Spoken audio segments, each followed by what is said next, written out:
And there we go. 7k dreamer please. Hi guys, welcome back to my channel. Today we'll be looking at dual raid level 8 on auto.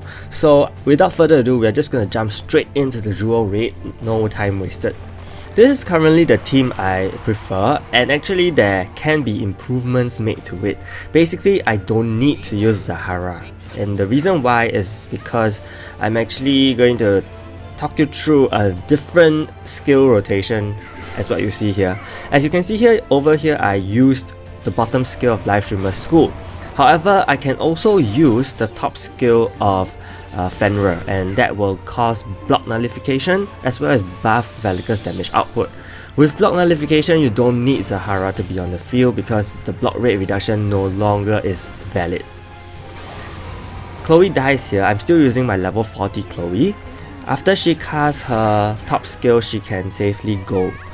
So here, LS-Skuld is going to buff crit rate and crit damage for Berserker only for 6 turns, but that's more than enough because as you will see here later on, Berserker's bottom skill is going to do a lot of damage onto Niu Mo Wang.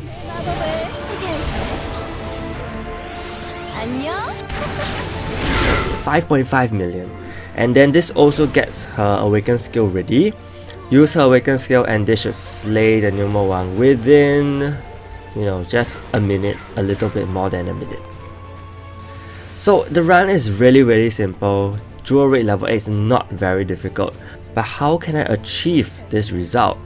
The main thing is really to use a certain equipment.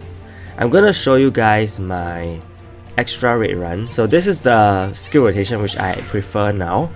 So I don't use LS-Skuld's bottom skill anymore. I'm actually using Fenrir's top skill. So cast Chloe's debuff first. Niu Mo Wang goes brrr, and then he will kill off Chloe soon. Use Berserker's top skill first before Fenrir because Berserker's top skill lasts for 12 turns, whereas Fenrir's buff lasts for 6 turns, okay? And you want to use Fenrir's buff or LS-Skuld's buff, whichever, only after Niu Mo Wang has finished using both skills, because both his skills can decrease turn duration, buff duration.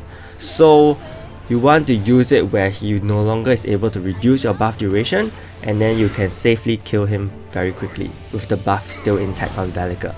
As you can see here, Berserker's awakened skill comes out on turn 5. Immediately slays him, no questions asked. So in case you guys are still doubting this potential method and timing, I'm gonna show you a few more runs.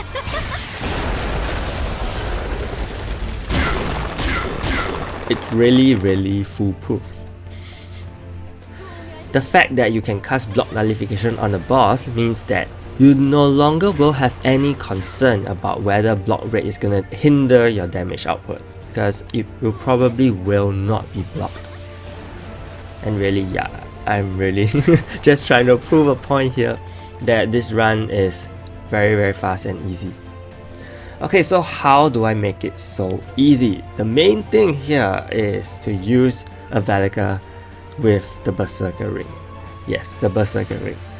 So my Berserker has crit and HP and standard dual sets for her. Why do I focus on crit? Because if you see here, I do have 10% lethal, okay, as a base, followed by 50% from Fenrir, which is 60%, and then a further 30% from the guild buff. So that is 90% lethal rate in total.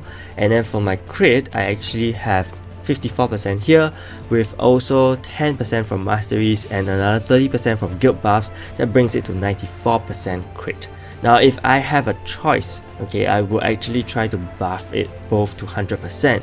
But as you saw in my runs, I think it's still pretty stable to have this percentage of crit and lethal and go into the battle. There are ways to increase it to 100%, and she also has this accessory, okay, which increases damage dealt to universal heroes by 5% only, okay. This is only a level 1 celestial accessory. If you don't have the Berserker ring, I think you should be able to get it if you constantly do your Heavenly Stairs, which I will try to make videos for, and if you participated in the previous events, you should have a Berserker ring by now. If you don't have a Berserker ring, not to worry, because I'm going to show you guys a run without the Berserker ring later on. So take note of the traits, okay, the immunities and also damage increase on universal heroes. For Fenrir, I'm using a PvP setup, so you don't have to bother about it at all. Make sure that he does have stun and paralyze immunity, silence, I think, whichever Niu Mo Wang does, I can't remember. For Chloe, level 40, you don't really need her to have much, okay, just have some basic stuff. The basic stuff really pertains to the other raids actually, not really for this raid, because for this raid she will use her skill first and die. For LS-Skuld, I'm using HP defensive build, okay. I even gave her a taunt ring later, because if you don't want to use Zahara with a taunt ring, then I gave LS-Skuld a taunt ring, and you can use Rosie instead in Zahara's place to reduce the damage you take, so that LS-Skuld can live longer. Okay, so if you're using Rosie, I think that would be a better team actually. But if you don't have Rosie, not to worry, you can use this team. If you don't have LS-Skuld, you can use Lina instead, which I will show you guys later, without a team without LS-Skuld. For Zahara here, I'm using a HP setup and also a taunt ring. He doesn't have any resistance against Niu Mo Wang, so Niu Mo Wang can safely just paralyze him or stun him or whatever, and he will just be there to tank the damage. So here I'm gonna set up my second team for you guys. This is a Lina team, okay? So you will see that the Lina team actually uses the same kind of skill rotation. You buff with Lina's crit rate increase, and then also with Fenrir's crit damage and lethal damage increase. With those in place, you can safely use Berserker's skills. The time of course will be slightly longer because you're not really using LS-Skuld's passive ability to increase your damage, and you also cast one extra skill, which is Lina's skill. That is provided that you cannot get your crit rate to 100%, so you'll need that safety blanket for Berserker to secure her damage basically.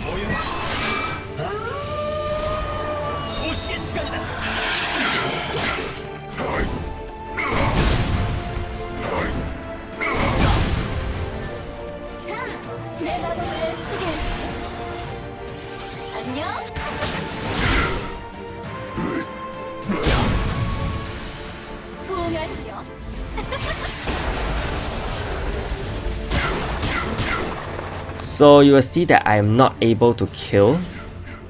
Also partially because I think this run I took out the the Berserker ring. So without the Berserker ring, your damage output will be lower for sure, but it doesn't mean you will not be able to defeat the boss. It will just take longer, as you can see. I have to wait till Berserker's skill is completely cooled down before I can actually, do something. In this case, right, you can actually use Seek. Yeah, you can use Seek with very high counter rate so that you can cool down Berserker's skills on time. I think that will make a much more efficient run. As you can see here, I even need to resort to a speed attack, so the run is 2 times as long. So you can use Seek over here, which will reduce the time of your run. But if you realize, okay, there's actually a way that you don't really need to use Lina at all. The way to not use Lina is actually to have your crit rate for your Berserker at 64%, and this is by using a crit rate accessory. Okay, using the Willful Ring with a crit rate substat, I can get my Berserker's crit rate to 67%. So if you just have it at 10%, then it's 64%. 64% with your masteries and your guild buff will give you 100% crit, and then along with Fenrir and your guild buff, you should be able to hit 90% of lethal rate, which is gonna be good enough, I think. So the rotation is the same, and in this case I'm using Silver. Silver is for higher damage output. You realize I'm not using LS-Skuld, so there's no magic attack increase. I'm using Silver here to buff my Berserker's magic output, which, if you don't have the Berserker ring, that will be a really, really good buff.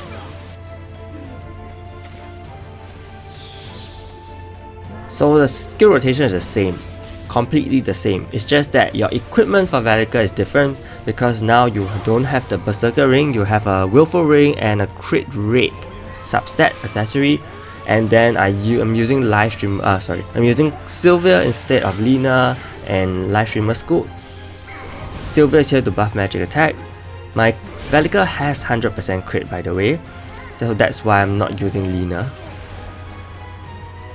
So you can see that with Sylvia she does considerable damage as well, and this is of course with Fenrir's buff. So again, I said if you do not have Zahara, if you're not planning to use Zahara, you can use Rosie, which is harder to get, I know, but yeah, so Zahara is really just here as a placeholder. And you can see that the damage is equally as good, so this will be a very good free-to-play team actually.